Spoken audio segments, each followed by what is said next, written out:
It's a symbol associated with the worship of a pagan deity.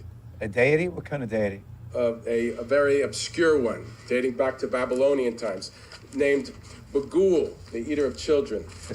Did you say eater? Yes, of children.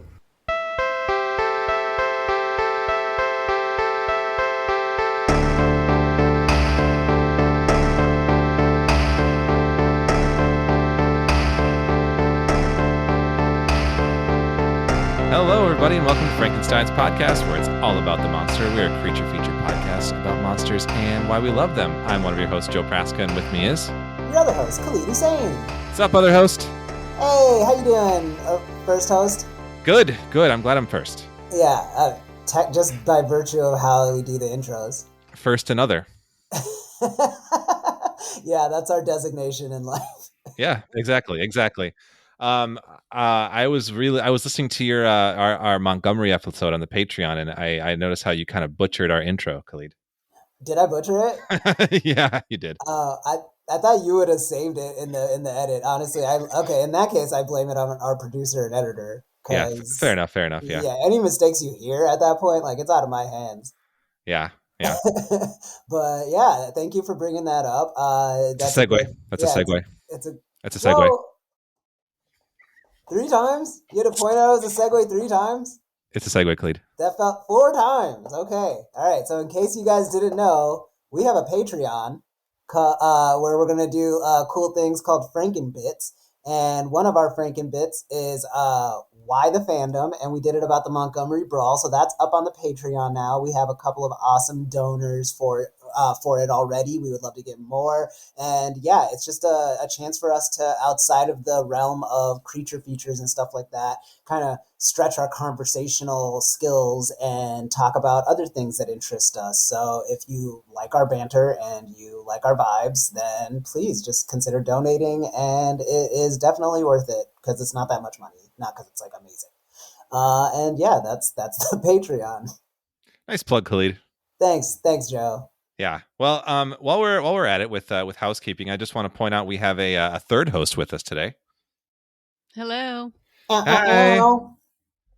Nicole Praska is with us today, back for another fun discussion. Welcome back. Yeah, thanks for having me. Always. I mean, you're like I said, it's another co-host. I'm like a ghost host, kind of. Ghost host. Yeah. That's a cool thing. So first, other, and ghost host. Yeah, that's mine. That's now. not fair.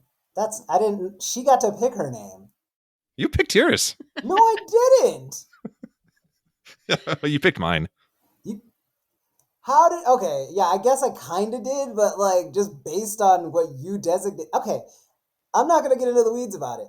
I just wanted it on the record that I would like a different name if you're going to be first and you're going to be ghost host.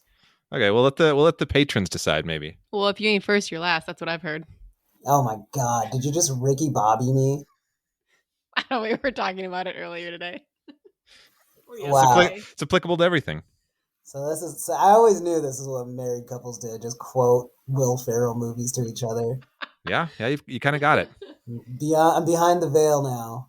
You guys I crossed the line. I can't unsee it. Yeah.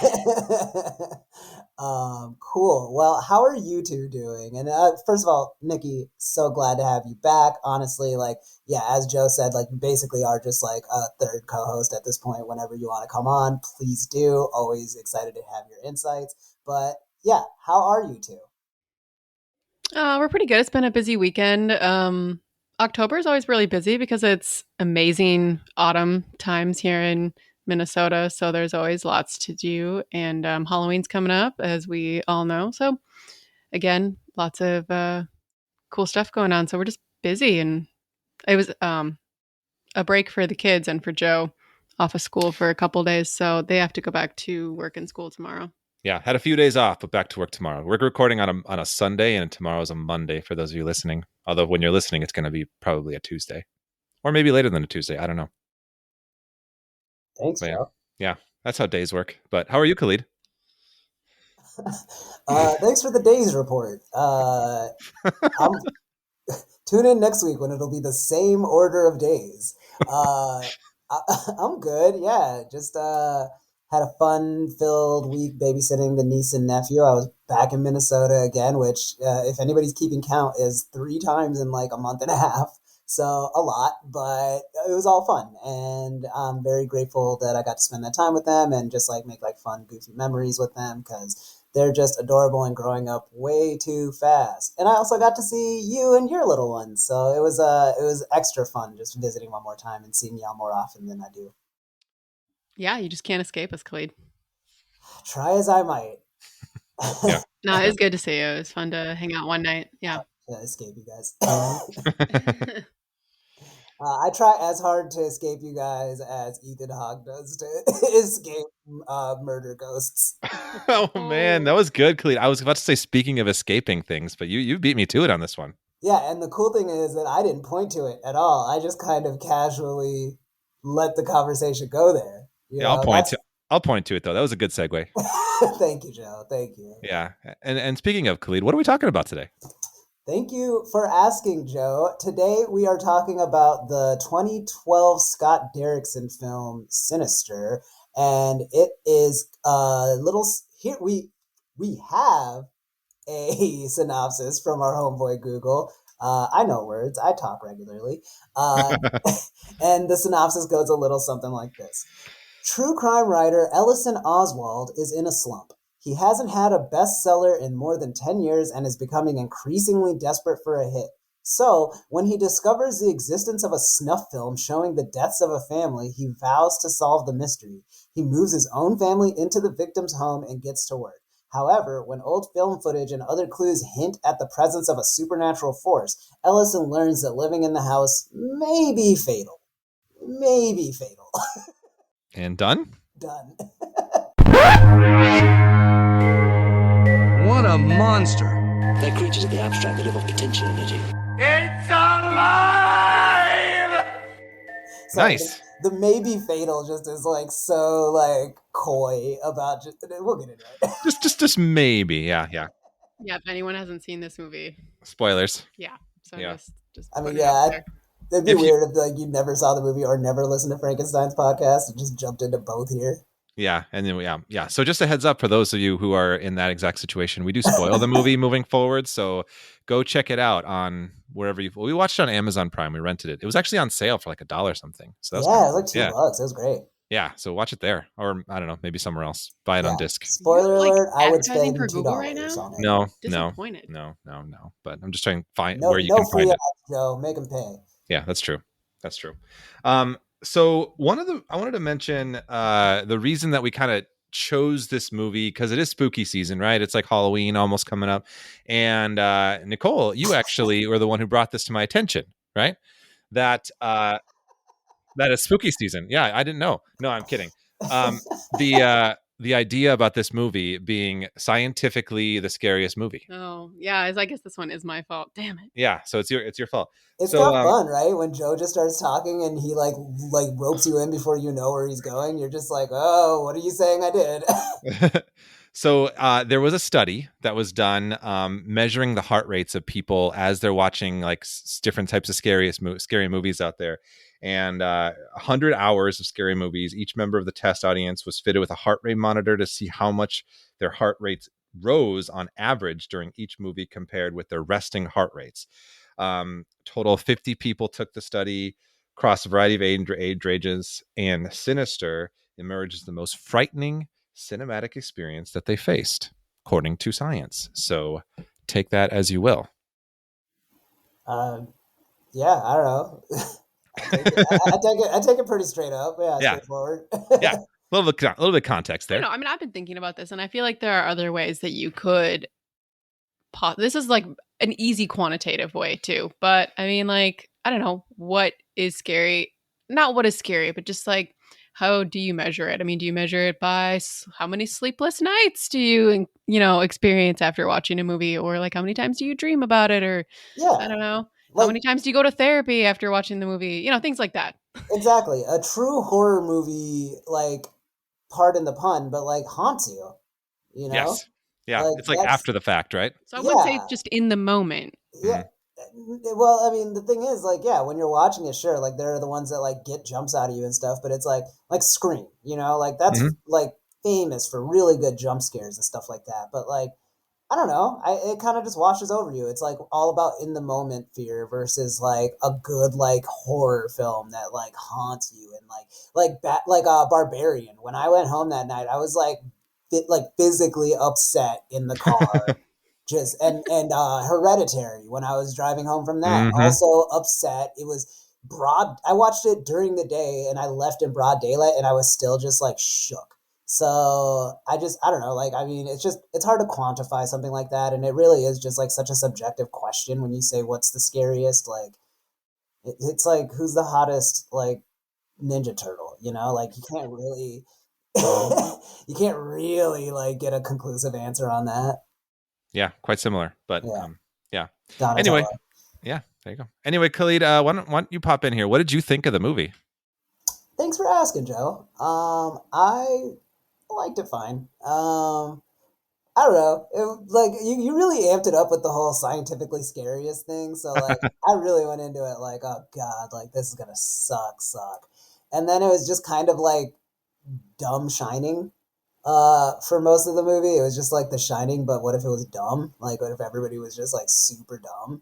Because like at least with The Shining, when you're talking about like going into like this like haunted house and like the ghosts and stuff like that, like it's not like Jack Nicholson is like missing like the kind of red flags where like you feel no sympathy for him, because it really is just like about like a descent into madness. And then this movie is like, what if we took like all of like the subtlety out of it and all of like the nuance that like kind of goes into like talking about a person struggling with alcoholism and stuff like that, and what if we just had a guy that just kept watching Ring tapes? Like he just like every night he would just go up to his attic and just watch like snuff films, and one of them for sure was shot at his house, like the house that he got specifically because it was a murder house. Like I don't know, man. Like I have a hard time with movies like this where it's just like, if there ever was like an asking for it type of like victim, Ethan Hawke's character is it. Like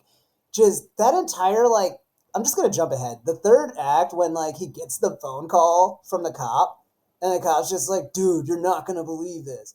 All the guys that got murdered, or all the families that got murdered, lived in the house of the people that got murdered before them. And I'm just like, you're a writer? Like you're like a nonfiction like researcher and journalist, and you didn't just like make that connection. You were just like, huh, I wonder if it like these seemingly unrelated snuff films that keep coming up in a haunted box, like I wonder if there's any connection, like just like baseline stuff you would ask. But then it's like, when do you start asking the questions? Because I start asking the questions when you go looking through the listings for murder houses. You know, like I start asking questions when you don't tell your nice Australian wife that you're living in a murder house, because people have a right to just like weigh in on that. Like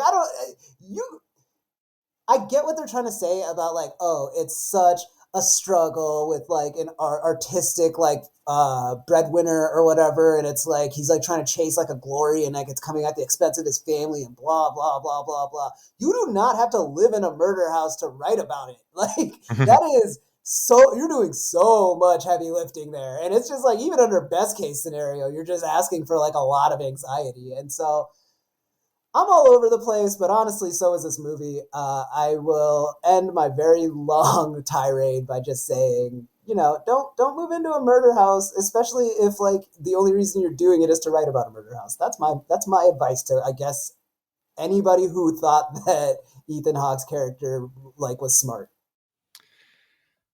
All right, Khalid.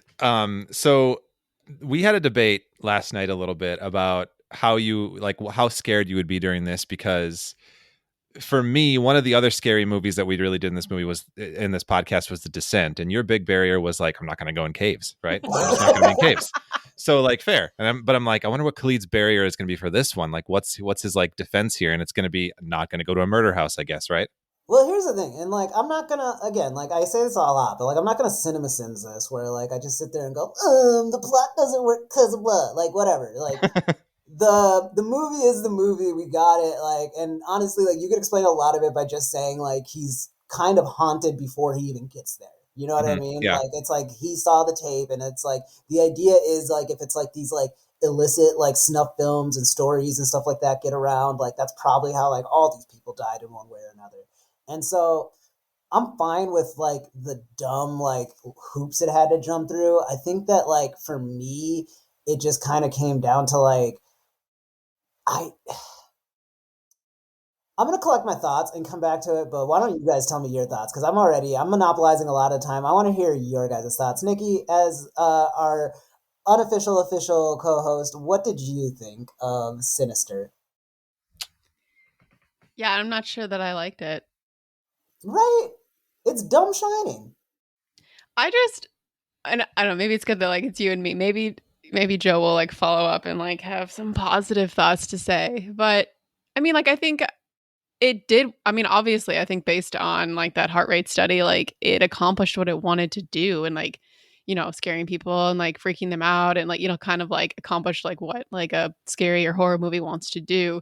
But I mean, I guess like, I think my first time on the pod, you guys asked me the guest questions, and like this, you and I kind of texted about this last night. This actually feels like monster adjacent. Like it almost feels to me like it's less of a monster movie and it feels more like, yeah, I mean, I just don't like it when like, yeah, whole families get like murdered in like in their home. Like it's just it's not the kind of like, I don't know, horror that I really like. Monsters, sure, like, I mean, and like sure, this Bagul character who we'll get into like is technically, you know, uh supernatural or mythical or whatever, but ultimately like he's not really the one committing the murders. It's like another person, even if it is a child, and like there's a lot of hoops that have to get jumped through for that to happen. But regardless, and then also like I was reading the trivia and like the stunt work that went into like making um those snuff films, for the movie. Like that was like, I'm like, wow, this was like, wow, did we have to do this? Like, holy shit, like they almost like the stuntmen who were the Hanging Family, like the first like stunt coordinator, like kind of fucked up big time, and like they actually were like hanging and getting choked, and like they fired that guy. Yeah, Khalid's face They right should now. probably have arrested that guy. I don't know if Yeah, firing is right. enough. So like, I mean, and then even like there was a trivia piece about kind of the effort that went into doing the drowning one too. And I was like, I don't know, it was like that was kind of uncomfortable to read. And I'm like, oh my God. So I don't know. I think they accomplished what they were trying to do, but it's like the kind of scary movie that like doesn't sit well with me, and like definitely did keep me up a little bit. And yeah, so I'm just like, it's just not my cup of tea. So yeah. A morality play or tale, but I couldn't tell what the moral was. I'm Well, just I mean, like, realizing that yeah, as we right. It was like mention this all obsession. I this. mean, the only thing that kept me going was because we were watching at home, and so I could blab out loud to put my like fears out into the open, and also shit on Ethan Hawke's character the whole time. And like I felt really bad for his wife, although not really. My first instinct when I told Joe was like, I'm sorry, she didn't fucking Google their address before she moved to this house. Like, I don't know. I Look, was like, yeah, come on, come I'm gonna on, save you come the on, trouble girl. right now. There's a million spots in this movie where like the kid. I don't even think the kids get a pass. Honestly, like too many. There's too many times where like you should have just left. Yeah. So, but that's the whole thing though, right? Like they weren't, I don't know. It's It's just a game over once really, you leave. Like it's it's like just you're a screwed really if you do, screwed if slow you car don't. crash that's like as bad as you thought it was gonna be. And you can't stop it. Yeah. Anyway, Yeah. let's just let Joe weigh in because we've just kind of crapped all over this. So, what are your thoughts, Joe? Favorite Did movie you of end up like, all because time? okay, I did tell you this last night too, but like Joe actually watched this like when it not long after it came out, and he actually watched it apparently at home alone at night in the dark. So this was his second go around. So anyway, Couldn't be me. you're crazy. Wow, thank you for that. Um, all right. Well, I love this movie. Okay. No, I don't actually love this movie. I think it's pretty good. I liked it more than you guys did. I do feel like watching it a second time, I was less in I don't know if I was in awe of it, but like the first time I watched it, it was very effective and very scary, and it really stuck with me. And I think that the imagery in it will still stick with me. Um, and it's just for a reason that I think one of my like horror, I don't know what the words like I don't know, trigger if the right word is, but like something that like always gets me in a horror movie is um that kind of like grainy, like home movie kind of quality, like scary things happening in that sort of a setting. Because for me, like watching a movie, I always feel this like sense of like remove, like it's cinematic. There's like Ethan Hawke's there. I recognize Ethan Hawke from things like it's like a safety blanket, right? But like watching these like grainy like home movies, like this terrifying things happening, or like when you see just like the blurry grainy shots of Bagul in the thing, like that just like freaks me out to like a different level. And it almost feels like, even though like the cinematic element is watching the grainy thing, like it removes that safety blanket for me. So like for some reason that just like affects me, it's affecting for me. And so like that element of this movie will always be something that sticks with me a little bit. It's another reason why I was one of like 12 people who really loved that Michael Keaton movie White Noise, right? Like for some reason watching those like scary, like I don't know, like snow colored, like blurry channels and like ghosts like slightly popping out of it, like freaked me out as a kid when I was watching that movie. And I thought it was great. But like this kind of came with that same feeling for me. So I think, I don't know, I think that's effective. But I think I had a few problems with it this time around. I think we did talk about how much we didn't like the Ethan Hawke character a lot. Like he is meant to be pretty unlikable, I think. I mean, he was played well to that extent. But it's a hard like protagonist to root for, because you're right, he's doing like all the wrong things. He's making all the wrong choices, even though like I think the point at the very end where, you know, he gets that call from like the deputy, like you were saying, Clee, like it points that he was pretty much like the check was cashed before the movie started. Like he was already there, like it was already going to happen, like his fate was sealed. So like that's like an unnerving element too. It's like no matter what you do at that point, like when he finally realizes, like finally admits he's in too deep, when he's burning everything, like uh, there's no way out of it by that point. Like he's already in it. I think So there's like still a way to do that better though. it's Like, possible, yeah, it's possible, but like so like some of that's like I liked some of it. I do think like just in terms of like the way it was shot, like it's way too dark. Like just knowing, like seeing movies now that are too dark and being critical of that, like I didn't need it to be that dark to be scary still. Like I think I think it needed more light. Like there are times when I'm just like looking, I'm seeing a black screen for like an extended period of time here, you know, and I'm like yeah. waiting for something. There were like a lot of good, I think like it was directed really well though. I think like I've come to really appreciate Scott Derrickson as a director. I watched his contribution to the Hellraiser movies. I thought is underrated. I think The Black Phone was solid. Even Doctor Strange's got like I'm liking his movie catalog, and I think this is like a good example of like the things that he can do. Like the idea of that less is more, like when we actually finally see Bagul like full on in person in the cinematic sense, like it feels really impactful by that point because it's been built up so much. And I think like the idea of like the snuff films, like we don't see like a whole lot of blood and gore or anything like that, or really like gratuitous moments. Like we don't, like with the lawnmower one is the one that really sticks to me. Like that would have That's been, a really well done one. that one was really well done, because like in lesser hands, like you would have seen like some sort of gnarly like chopping up scene that would have probably taken away from it ultimately, but like it stops it right at the moment where it's just like, oh my god, the anticipation of it was so intense. Like so I think like it's a really well directed movie. I think like some of the writing is like, you know, maybe uneven, like you're saying, like plot wise, but I think it's just an interesting exercise. Another thing I like about it is the fact that it is like this, you know, Bagul, which we'll get into in the monster bit, is like a pagan deity rather than a demon, which was kind of like an intent of the creators. They're like, we don't want it to just be another demon, which I mean, it just makes an interesting element to talk about the monster stuff, which we will when we get to. Would you like to tell me the difference between a demon and a deity? Well, actually, it's depending on who you ask, because I actually did a little research into it. I was going to get into it more, but You can answer it later. yeah, basically, like, The short answer is lactose. One of them is lactose free. yeah, no, Khalid's right. That's exactly it. 100% serious. 100% serious. Go away. No, it's basically which text you consult. Like basically, like they're saying like it's a Babylonian god, but like he's based off of like this like ancient deity that was considered a god in some culture, but then like in Hebrew text is considered a demon, right? So like it's just who you ask, right? It's which ancient peoples you talk to.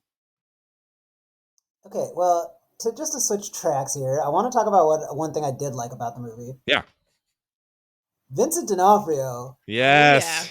amazing. It was so great when he popped up. He's just like such a delight when he shows up, and this was like a great use of him. Like you only see him in like two like little Zoom calls, and it's just like he's just giving you the most like daunting, horrible like news you could get, and it's just like if it was like a person that was even a little bit smarter, that would be the part of the movie where they just leave. Yeah. But Ethan Hawke. If there's one thing he's gonna do, it's endanger his family. Um, yeah. So I really was entertained by like the character he was playing. Like, I've already talked about like when Jennifer's Body, like I love a good research scene, Mm-hmm. it's very Buffy where it's just like guy reading like ancient scrolls and stuff like that about like a demon, and it's like there's only like three texts that even have it, and like you get all, and somehow those three texts are like more reliable than most Wikipedias in terms of like the information you need. It's always fun, and this was like no exception to that. Like it was just so entertaining to see him just like come in and just be like, "Oh dear, there's been another murder, hasn't there?" Yes, he has such a great presence, and like it's just like, I mean, you have to kind of somehow get that exposition dump in this movie, and like that was just like the best way to do it. Truly, yeah. Mm-hmm. Yeah, it took him probably like all of like 6 hours to get that. Like you don't Right? have to light it that much and nothing. Oh god, and like when he stops to get the tea or whatever, Yeah. Thank you, Jessica. all the What? time, just amazing. Like I just like to think he's there all day, just back to back like web calls with like doomed men. It's just his job. Yeah, he's like, oh, yep, nope, I found a scroll, and yeah, no, a Babadook. It's in your basement. A Babadook, yeah. um, What did you think of Vinny D, Nikki? Yeah, I mean, similar. When you brought him up, I was like, hell yeah! It was definitely great to see him. that was what And sold her on watching this movie. She was not really going to, but then she read that he was in this movie. And she's like, okay, I'll watch it. yeah, it was That's a good maybe like reason. that little last nudge to put me over the edge, and I was like, all right, I'll sit down and watch this. Did you, speaking of like watching things, did you see that? I think you shared this trivia with me, Nikki, that Ethan Hawke wasn't shown the snuff films before the scenes that he actually shot. Oh, So the reactions were supposed to be like kind of genuine. And he was like, "Oh, holy shit!" Like that was like a real face. what if he like made like a stink face? Like, Isn't that good? Well, because like, and you guys were talking about the lawnmower one. I mean, Yeah. like that that one is, got me. yeah, holy shit, right? Like he That was literally is like, upsetting. I'm yeah, just like, because like you zone out after a second of the loud bug, and you're just like, okay, it's just like more spooky shit, and then actually like a horrifying image. But man, okay, so let's get into like the whole thing about like the big twist is that like the kids are the killers, and they're not just like missing. It's like, were either of you surprised by that? I remembered it. I guess I don't remember if I was surprised the first time watching it, but I knew that was coming. okay. Well, another caveat to me watching this movie was Joe was essentially like, "Do you want me to, knowing that the end is like bleak or horrifying or whatever you want to call it," and so he was like, "Do you want me to tell you the ending?" And so I kind of made some guesses along the way, and he was like, before we watched the movie, I was like, okay, so it was like, oh, all right, so that's how that ends. Oh, okay, and so like, oh, and then I think I was like, he becomes the killer, and I was like, no, that'd be too easy, and I was like, is it a kid? Because yeah, I think I had read about like one of the kids is missing or whatever, so I kind of like came Yeah. to it kind of beforehand, and I don't know, I think it was, I don't know whether it would have changed my like experience watching it, but it sort of helped a little bit for me anyway. I would have been way more mad if I had not known that was going to happen at the end. I mean, I don't know. Like, I just kind of guessed that one of the kids, because like for me, like it just made no sense if like it was just Ethan Hawke kills him, because like all the tapes show that like the father gets killed too.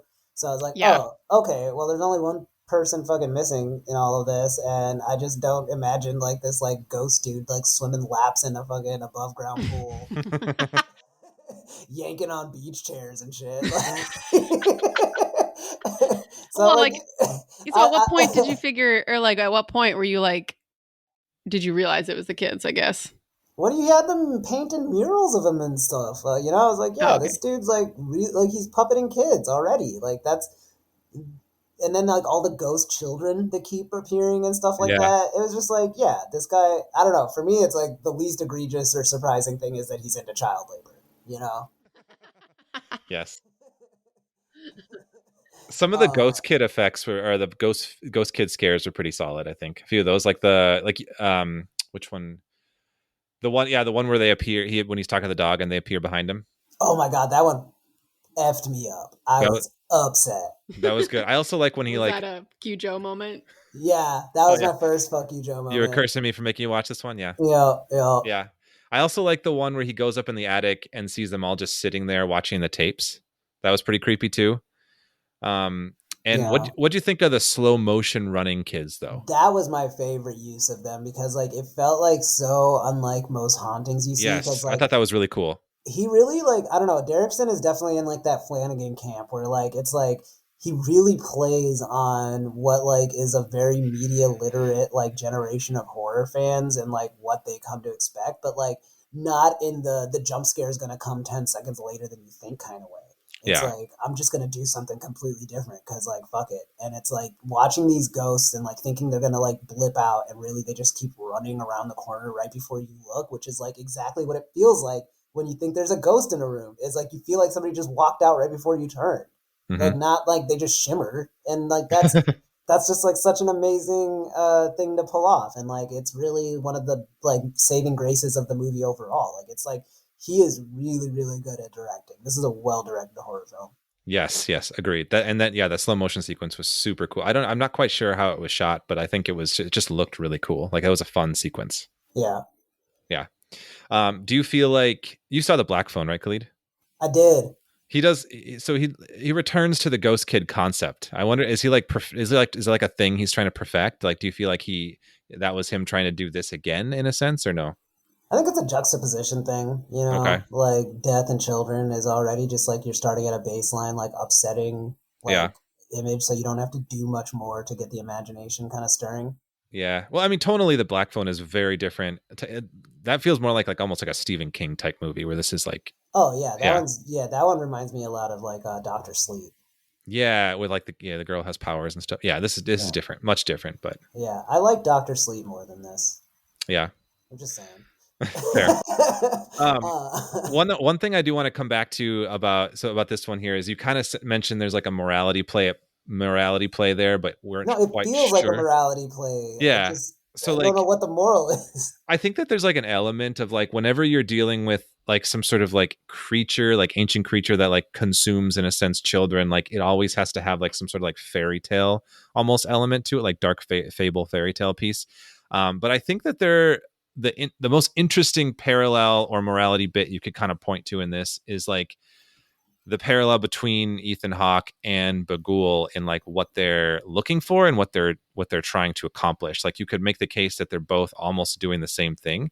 So Bagul like needs people to kind of watch him. He needs an audience to be successful, to kind of get to where he needs to be. I wrote all this stuff down. Like this is kind of some thoughts. Oh yeah. So Ethan Hawke, like he has this obsession with fame, like notoriety, a sense of narcissism that we kind of come off. Like he has this like complex, you know, it's desperation to reclaim lost fame. And like Bagul as arguably like this ancient deity, also trying to do this thing to reclaim like a power that may have been lost as he like left like a zeitgeist, you know. I do remember when Bagul was running the New York Times bestsellers list. Exactly, right? Yeah. But like Bagul gets power from people seeing his image, watching the movies. So they both like are like craving that audience. So like I thought that was an interesting like parallel in a sense. That's a really good observation, actually. Wow. Nikki, what do you have to say about it? Yeah, that's fresh to me. He didn't mention that to me before. Certified so that's fresh. All, yeah. Full of surprises. Definitely. One surprise so far. I don't know if you're full of them. You got good segues. Actually, that makes me think of what his daughter says right before she kills him, which is like, it was just like, oh, devastating. Like, oh, you're gonna be famous again, Daddy. Yeah. Yeah. Daddy was like, holy shit, that's harsh. So I would say that for me, it was like, I liked the dynamic that they were setting up in that, like the true crime element of it with, what's his name? It's, Bagul. They both kind of like only profit or like only thrive off of tragedy, you know, like in the same way Oh. that Yeah. Bagul has to consume a kid, like the only way that he gets back to like the fame he's known for is by like finding another tragedy to like cover. And it's like, especially, you know, this is a 2012 movie, and what we think of when we say true crime now has like dramatically changed. You know, back then you even see it in the way the movie treats it. You know, it's like he's not just like some dude with a podcast. You know, no offense to us, I guess. He's like a best selling like novelist. Like people know him. You know, and it's like this like he's just a writer. He's a journalist for all intents and purposes, and it's like even that definition has changed so much. And I think a part of that is like the commodification of true crime, where it's like this kind of movie would actually be probably more relevant if it was made now, but it would probably be just like a little too obvious. That's what makes it like such an interesting thing to like look back and go, oh, we were already kind of sussing out like what this feels like in the 2010s. But yeah, I think that's a really good point, Joe. I think that if there is like a moral to it all, it's just like if you're willing to do anything to be like remembered or like have power, like that's like that really like you just have a long list of like awful things you can do. Mm-hmm. Yeah. No, I agreed. I think it's interesting. The true crime like piece to this all added kind of a like you said, like an interesting element. Like his relationship to the cops was kind of a fun little bit. What'd you think of the deputy so and so character? Deputy So and So ruled. I remember him from It, but he was the first time I saw him on the screen was he played Ziggy Sabatka in the second season of The Wire. He was a Ah, very big character in that season, and just such one of the just like better actors to come out of that entire series.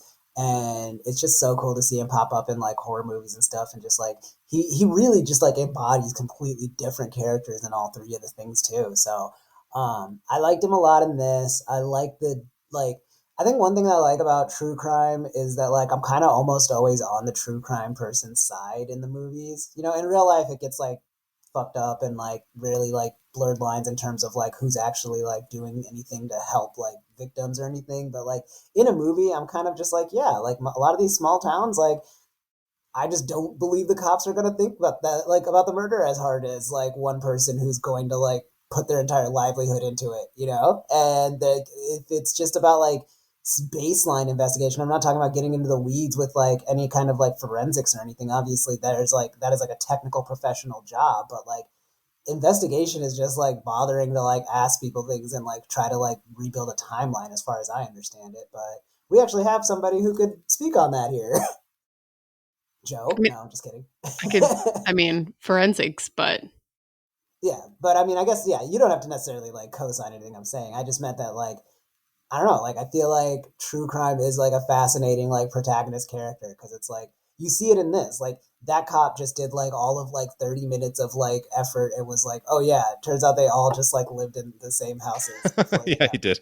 like that's the kind of thing that like a day-to-day cop probably isn't gonna like you know you think this could be it because like that's just like and I try not to give cops a break but like even I have to say in that instance like once like because he didn't even set out to make a ghost story, he was like looking for like a serial killer. So it's like once you start getting into the occult and shit like that, like it's a lot of like leaps you got to take, and like it's the kind of thing that like a true crime person is going to have more time to follow a thread on than like most. Yeah, So yeah. No, yeah, you got deep with it. I was just gonna say he's a funny character. yeah. Well, and he was really interesting. Like I almost like I don't know the whole time like he could have there was that conversation like kind of when we keep calling him Ethan Hawke Ellison when the when his character it's like one of the I think it's the last time they see each other in person mm. and they're sitting on the couch and Oh, he's when kind he's of got the like he's bat. like he's like you're like you don't seem like you're okay but I don't know he went about it in a really delicate way which was surprising to me like I was sort of surprised like he was like comic relief for a lot of it but I actually felt like I don't know like he was just like yeah, I mean, I ended up Genuine. genuine and like I was kind of like not like rooting for him because it wasn't like there was something to root for on his behalf, but where he could have been just dressing down Ethan Hawke, but I mean because he was a fan. Um but he also like seemed concerned, but he also wasn't like, I don't know how to say it. Like he wasn't like, you're crazy and you're seeing shit and like I don't believe you, but he was like kind of finding a way to like make it make sense in a way where he's like, well, like under the conditions you've put yourself in, like it's not surprising that you are experiencing this. But also the like fervor with which he calls him in that third act there at the end, you know, he's like calling him like incessantly. Oh And yeah, and he's you like, no, know, no, that's the problem, dude. You moved. Like that was like the big like Kaiser Soze moment of the movie. It's like, dude, you moved. yeah, but like I mean, so I don't know, you know, if he didn't think that there was something to that, he wouldn't have been like so concerned and trying to reach him. So I don't know. Like what I'm trying to say is, his character was really fascinating to me beyond just, you know, having a joke line or two, and that he like he wasn't like, isn't that wild? Like that's ridiculous, you know? Because it kind of is. Like that's a weird pattern. Like what the you know, like why is that the pattern? You know, he doesn't really like stop to think about that. He's just like, oh shit, like he just left and I need to tell him.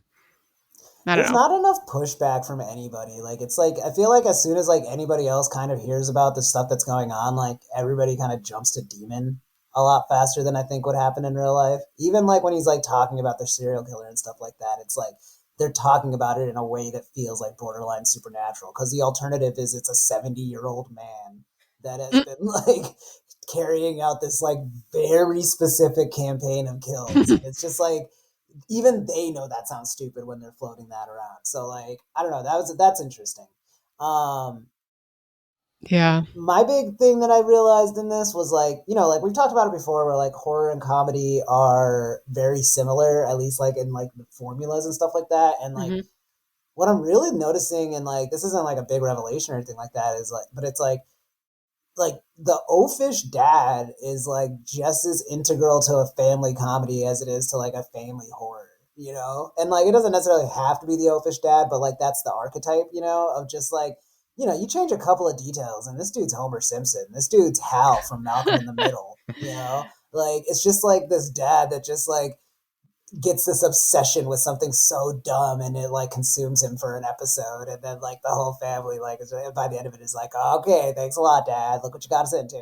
Like I don't know, it's just like that's just like a really like it was just really fascinating to see like, oh, in both instances like the dad just has to be like dumb beyond relatability. And like you see it in like the way people watch things. Like sometimes like my dad or my mom will watch like a comedy with like a dad like Chevy Chase or something, and they're just like, well, that guy's just like an idiot. I would never act like that. And then I think about like horror movies, and that's literally me. I'm just like, oh yeah, that guy's an idiot. I would never act like that. But like we fundamentally understand that the story doesn't happen if they're not idiots. Good point. So That's the a good movie point. Yeah. can happen. So the movie can happen. So the movie can happen. Also, there are idiots. Yeah, there are lots of idiots out there. Yeah, that's You true. know what I mean? Like the Tide Pod challenge was a real thing. Like Hmm. we don't have to like think that hard to find examples of people that would do something like this. Totally. There are Totally. totally people who would move into a murder house I'm on sure that purpose. people have. I mean, there are murder houses out there. Oh god, nowadays it would just be like a TikTok couple that just like does like videos at 3 a.m. of like creaks in the house. Yeah, that's totally it. That's totally it. Do you know much about Sinister 2, Khalid? You mean Too Sinister, Too Furious? Yeah. No, I know nothing about it. Well, if you like Deputy So and So, he's the lead in Sinister 2. Is he like trying to stop this ghost now? Yeah, it's totally different creative team, and so it's not very well received. But he's kind of the lead, trying to like figure out where the curse is going to go next, and it follows like another family. I haven't seen it, What but do we you mean watched where it's gonna go next? Isn't it just whoever moved in. I don't know. yeah? Like This is the easiest trail to follow, especially once you know it. once he figured it out, yeah. So yeah. I don't really know what he's doing, but like it sounds like it centers around a farmhouse somewhere. I don't know how it gets there, but like we just watched the trailer and it's different. Yeah, it's a different creative team. It's not very well received. It's got like low ratings. It seems like what they did was they made like Bagul more of like a character in the movie who's just like, you know, peeking around the corners and like, you know, yelling boo at people and like scaring people. Like he's doing the jump scares a lot, and so I think they kind of like dumbed it down a little bit. Oh, he's Um, like, instead of just directing, I wanna be like a character now. Yeah, exactly. So they got that. So that, if you want more of that, then I guess Sinister 2 is for. Yeah. So I don't know.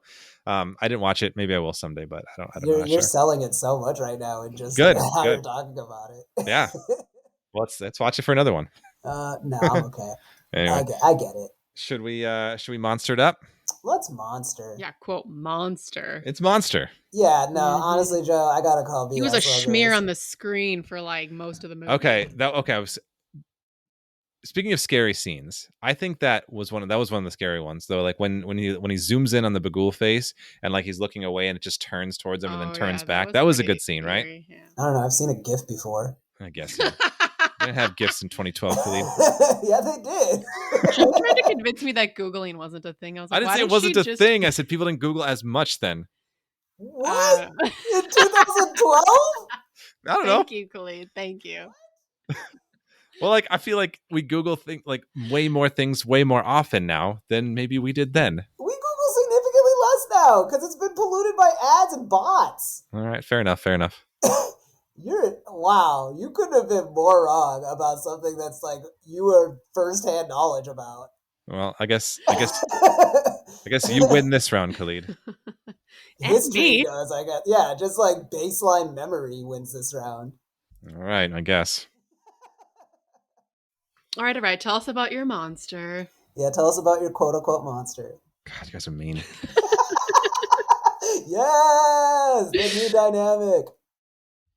Okay, so just like in canon, like the description I got, Bagul, like for those of you listening, tall, nightmarish humanoid creature in the form of a man with pale skin and long black hair. Most distinctive features are his lack of eyes and mouth. So behind the scenes, the creature, so Bagul was played by actor Nicholas King in makeup. King did say that it took about 3 hours to put all the makeup on, about an hour and a half to take it off.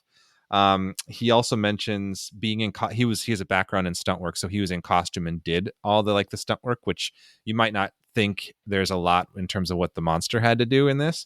But he said like there was like stuff like with the fire sequences, like he was doing all that himself. He said he spent like 3 hours in the pool in makeup, like with like a breathing apparatus, like just kind of like hanging out there for the pool shots and stuff. Like, so he said it was like a difficult shoot, but he was kind of like ultimately like there's an interview. He's like kind of proud of the work he did with it. Bagul was inspired, I don't know if we brought this up already, by the writer C. Robert Cargill's nightmare that he had after watching The Ring. So your comparison to The Ring is correct, Khalid. Yes, he was inspired by that.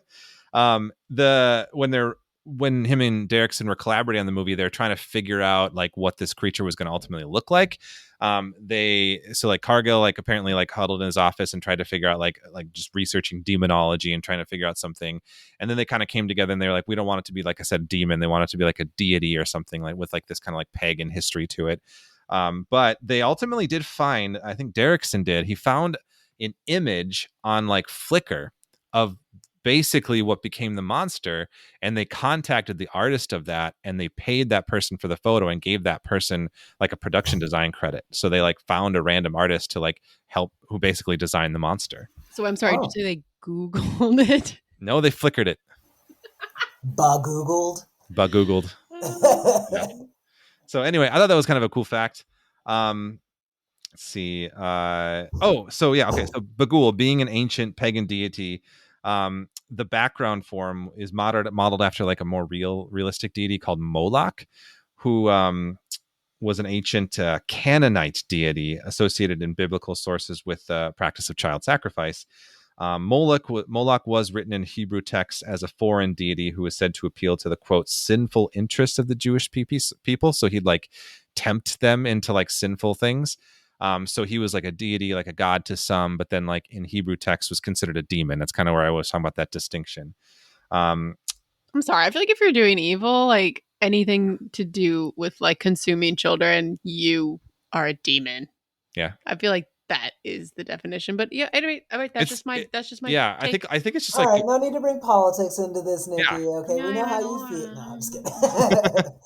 I don't know. Yeah, I feel like it's splitting hairs. Tomato. For real. Right, Like that's right. kind of where I'm at with it. Like deity, demon, like is it snatching your kids and making them do weird, fucked up shit that you ought to like spank them out of? spank him up. Yeah, yeah. Only Yeah. time spanking's allowed is if a demon or a deity possesses your kid. Yeah. Cut it out. Fall into the demon category with the children's stuff. Yeah. Yeah. Yeah. That's fair. That is not the official Frankenstein's podcast stance, by the way. That is, I guess, just mine. I did find on I was like looking at the wiki page, like the villain's wiki page for Bagul, and it says that that he's supposed to be the Babylonian brother of Moloch, the real one. And yeah, I don't know. I think that must be something that's revealed in the sequel, because I don't remember that being in the movie. No. There was a point in the movie though where Vincent D'Onofrio talked about like the early images of Bagul being like destroyed and erased and erased by early Christians because they would like possess. I thought that was kind of an interesting bit. But I think ultimately what I just like about it, when in terms of like when I say about like the deity beat, is I like that, like you said, Khalid, the research, the D'Onofrio stuff, where it's like dig deep into some ancient weird text to find out the answers. Like that's the cool part about this. Yeah, totally. I do think it's funny though that like, well, okay, does it make sense that he only has like 6 kid ghosts? Shouldn't he have like hundreds or thousands if he's been around since like Babylonian times? I don't know. Maybe they expire after a while. This is his current project.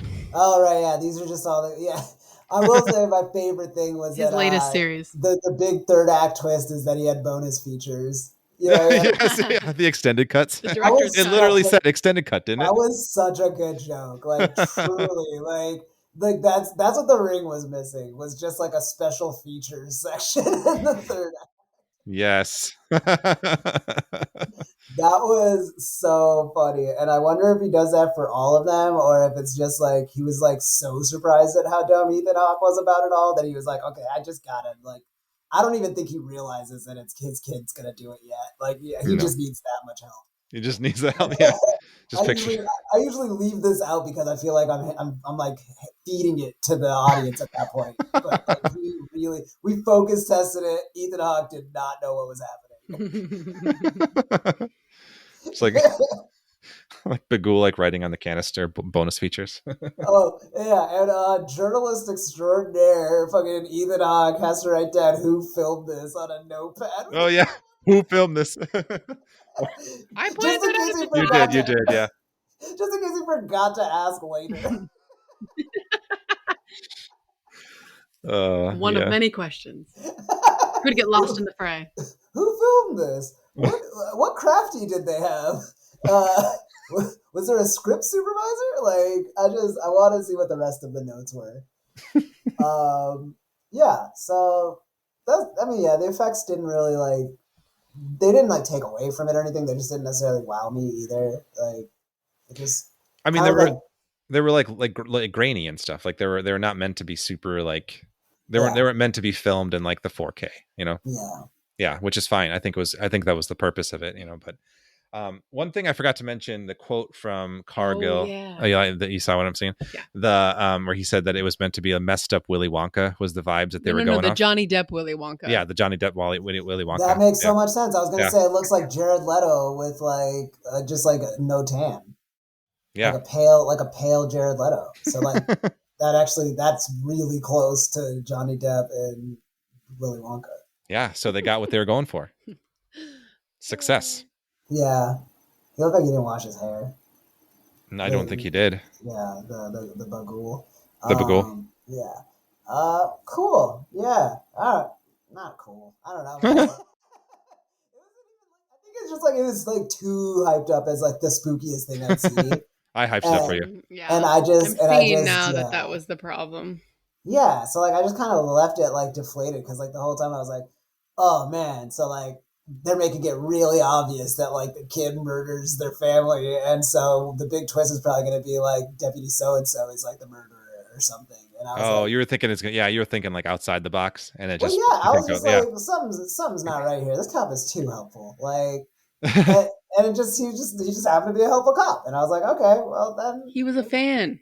Yeah, I guess, but it was just everything was exactly what you thought it was, and that's just not what you want to say about a movie. I think I forgot having both of us having knowing the twist already, the quote unquote twist. I'd forgot that it was a twist. I thought that was the point for a while. I was like, oh, it's the kids because they're the ones haunting. The kids did it, and then when it was the scene that was presented as if it was the twist. I'm like, oh yeah, they're really hand holding us there. Yeah, exactly.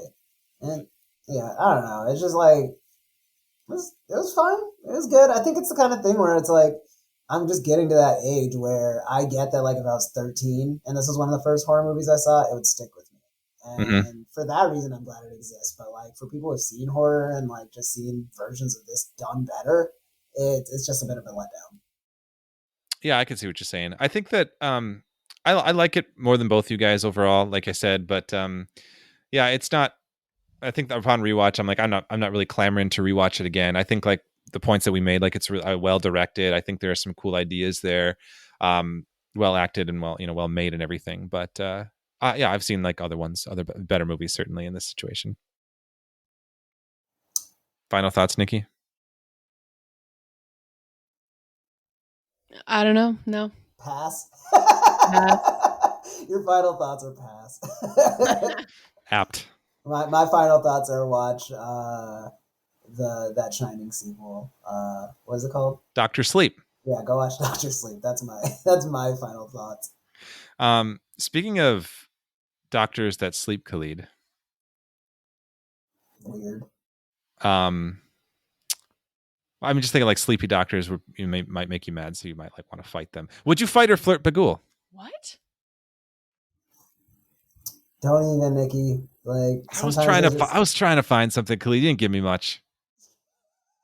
Yeah, I was looking really hard, and you were just like not dropping anything. Actually, I mean, my pass was almost better than. Yeah, I guess. Yeah, pass. Would you pass? Speaking of passing, would you fight or flirt? Yeah, I guess that could work. Yeah, speaking of pass, which rhymes like with ass, like anything. Yeah. Well, yeah. At this point, we're doing too much. We're dropping too much sausage, as Khalid likes to say.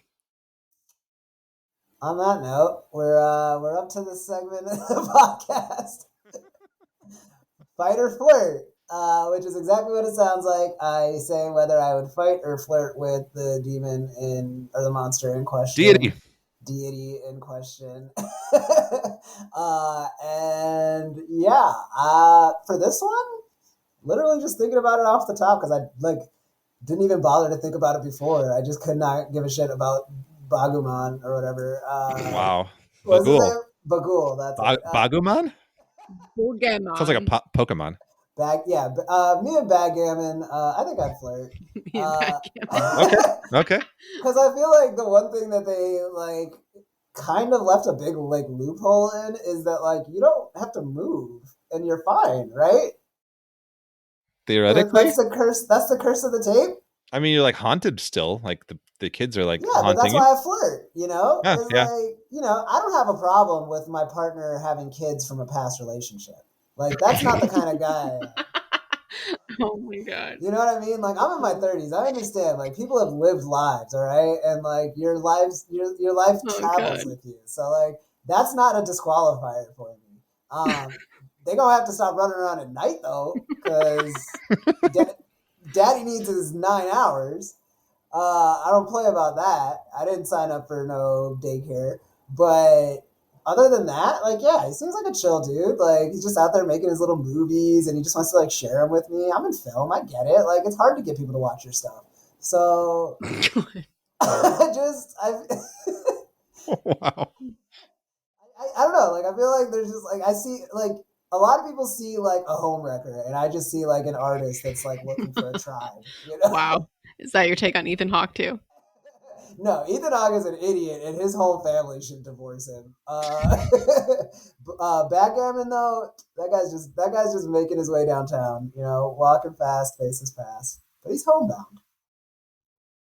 Nice, Khalid. From coming to a place where you were like, I didn't really think much about this. You really you swished this one. That was good. Thank you. I'm really glad that one was recorded. Yeah. I was off the dome, and you guys know it. Mm-hmm. Yeah, that was good. Thank you. Well, yeah. So it's a flirt. All right. Well, there you have it. But again, like not even because of all that stuff I said. Literally, just because it seems like the rule is like you have to move for him to kill you. that's just like yeah, that's easy. I'll just stay. Like it's not that annoying. And it's also like Ethan Hawke was like haunting himself. Like he's the one that kept watching the movies and like zooming in on pictures and shit. Like it sounds like if you don't do that, it's just like every once in a while, like a ghost kid like stands behind you, or like your kid like gets into art, which like ooh, like no, not the humanities. Like I don't give a shit. Like, anyways, that's my take. Love it. Shall we shimmy into our final segment? You can shoot me. I'm gonna walk over there like a respectable adult. Fair enough. All right. Well, our final segment of the show is our What the Fandom segment, in which we share a couple things that we're into at the moment that may or may not have anything to do with ancient Babylonian deities. So, Khalid, what the fandom with you this week? Thanks for asking, Joe. My what the fandom this week is it's the new Spider-Man game on PlayStation. Whatever, it's pretty cool. There's not much to say about it. It feels weird doing a what the fandom about what's probably going to be like the best-selling game of the year. Like if you don't know about it, you're probably not going to get it. But if you do know about it, you probably are going to get it. But like, let me just say, as someone who got it early enough, and you're still maybe on the fence about getting it sooner rather than later, it's fun. It's great. It's got 2 Spider-Mans. It's the most accurate title you could have for a game. It's they do a lot more than the first Spider-Man game, and they build on the stuff that you liked in the first Spider-Man game. So yeah, check it out if you are a gamer, but like me, where it's like you play maybe one game a year. This is my one, and I'm fine with it. Joe, what the fandom with you? Thanks for asking, Khalid. I have to ask you a question though. Yeah. Is it Spider-Mans or Spider-Men? Well, it's hyphenated, so Yeah. I don't know. Yeah, so it'd be Spider-Man's because like it's Okay. like an official title, right? I don't know. I'm not trying to as a gotcha. I'm curious. I think you're supposed to just say, "Oh, it's Spider-Man 2."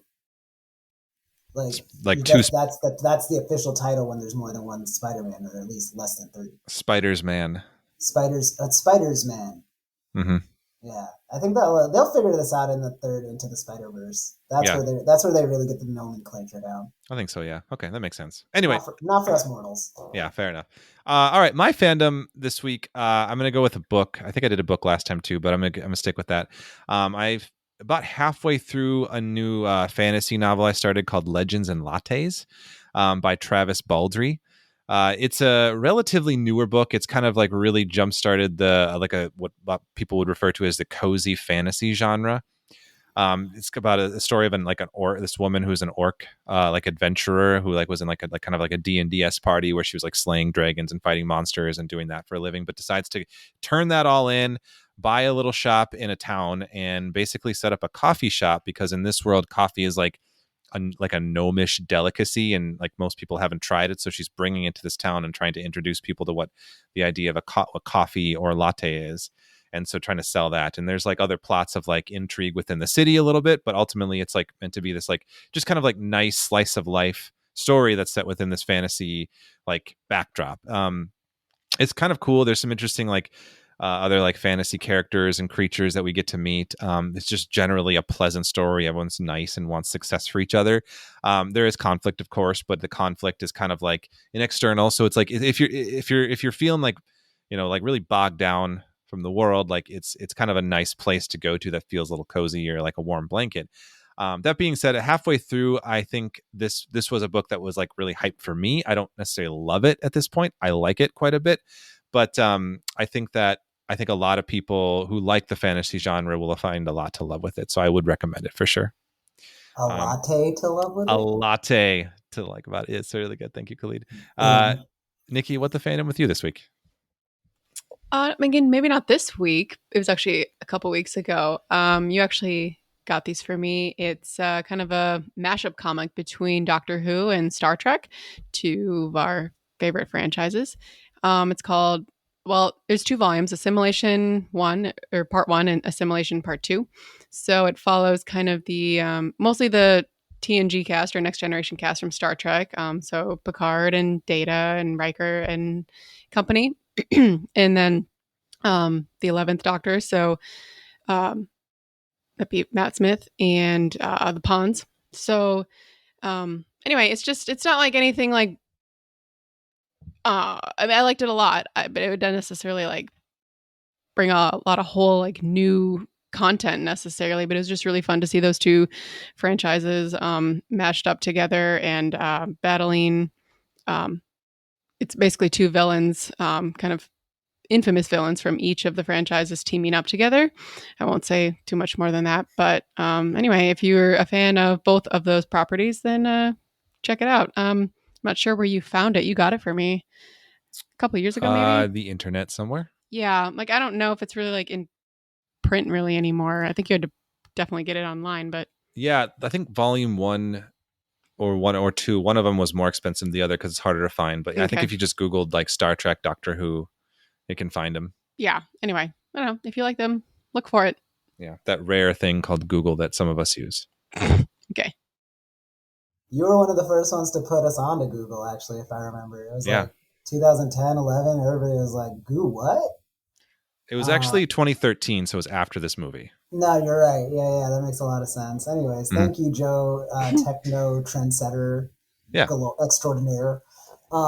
Anyways, thank you, Nikki. Actually, great recommendation. Great recommendation from both of you and me. I'll give myself a little props. And yeah, thanks everybody for listening. And before I give our sign off, I just wanted to say real quick, Frankenstein's podcast, we're not really like political or anything like that, but we have said in the past, like, the one nice thing about having this platform is that like we can just kind of take a moment to acknowledge things that we are dealing with in the world. And there's a big geopolitical conflict going on right now, and we don't need to get into the weeds about all of like where anybody stands or anything on that. Really, it just comes down to like, this is a really stressful and hard time around the world, and a lot of people are stressed out, and we hope that this podcast and like our discussions and jokes like kind of just give you like a little bit of a break. But we also want to say that like we care about you, we hope you're taking care of yourself, and everybody just check on each other, because yeah, life can be really, really difficult and confusing sometimes. And in the same way that I appreciate having friends like Joe and Nikki to like come on and talk with, like find your folks, find your people, and do that too, because yeah, life is long and hard, and it's better with friends. Well said, Khalid. Well said indeed. Thank you. And with that being said, creep it easy.